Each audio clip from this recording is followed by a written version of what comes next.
Video pembelajaran ini adalah untuk menggambarkan proses belajar mengajar di SKB Kabupaten Sleman yang dilakukan di kesetaraan paket B kelas 7 dengan mata pelajaran Bahasa Indonesia yang membahas mengenai materi puisi rakyat. Tujuan dari video pembelajaran tersebut adalah yang utama untuk memenuhi penugasan akhir praktik kependidikan sekaligus juga dapat memberitahu kepada khalayak umum terkait pembelajaran di lembaga non-formal terkhususnya di SKB Kabupaten Sleman.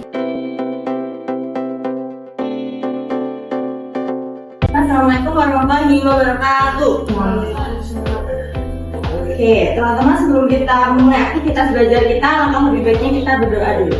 Berdoa menurut agama dan kepercayaan kita masing-masing. Berdoa gitu. Berdoa tidak dibatasi. Oke, gimana kabarnya nih, Faifi? Baik? Baik. Faiz gimana? Baik, baik. Kali? Mei? Ya, biasanya nggak berangkat nih, Mei. Biasanya kemana ini, Mei? Sekarang berangkat ya. Oke, hari ini kita akan membahas tentang puisi rakyat. Jadi kemarin Mbak Gigit udah menyinggung sedikit tentang puisi rakyat di pertemuan kita sebelumnya. Dan ini kita lanjutkan lagi tentang puisi rakyat. Ini ada apa itu?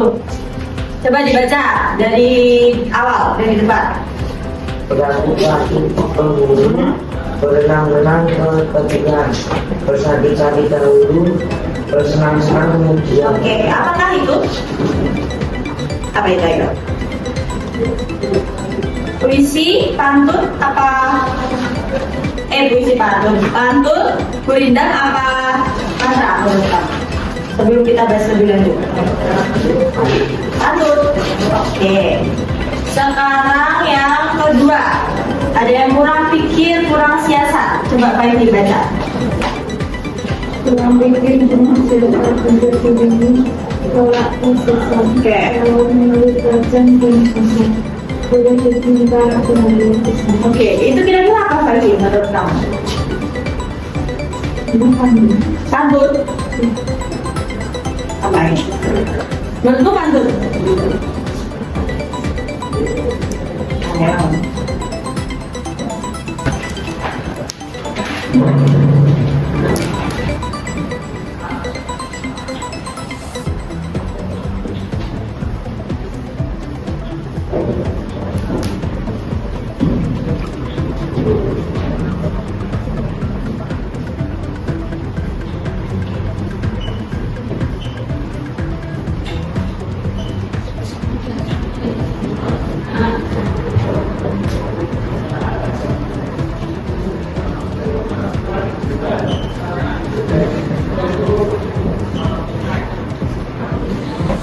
Bait itu berarti ya dari sini ke sini. Ini namanya bait.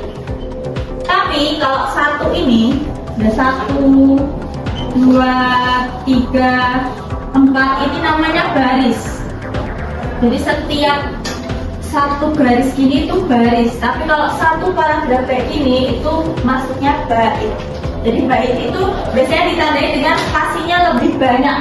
Jadi bisa jadi di sini ada tulisan lagi, tapi spasi dari ini itu lebih besar daripada spasi yang ini.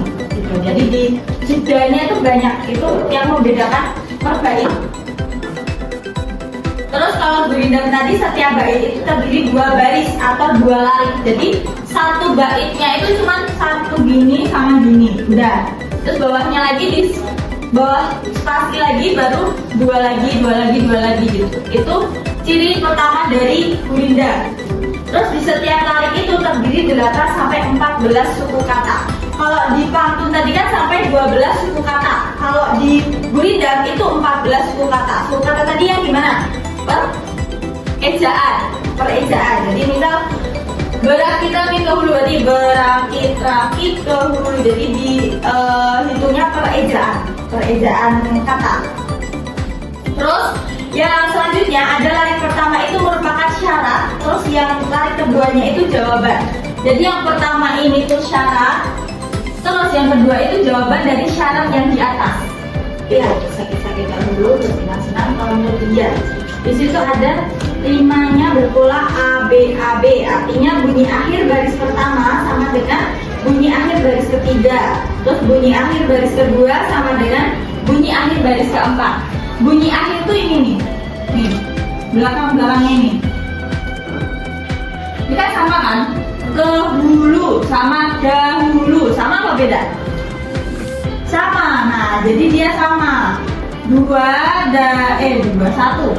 Satu dan tiga itu sama. Terus yang ini ketepian sama kemudian, sama nggak bunyi belakangnya? Ketepian kemudian sama. Jadi ini sama ini sama. Jadi 2 dan 4 itu sama.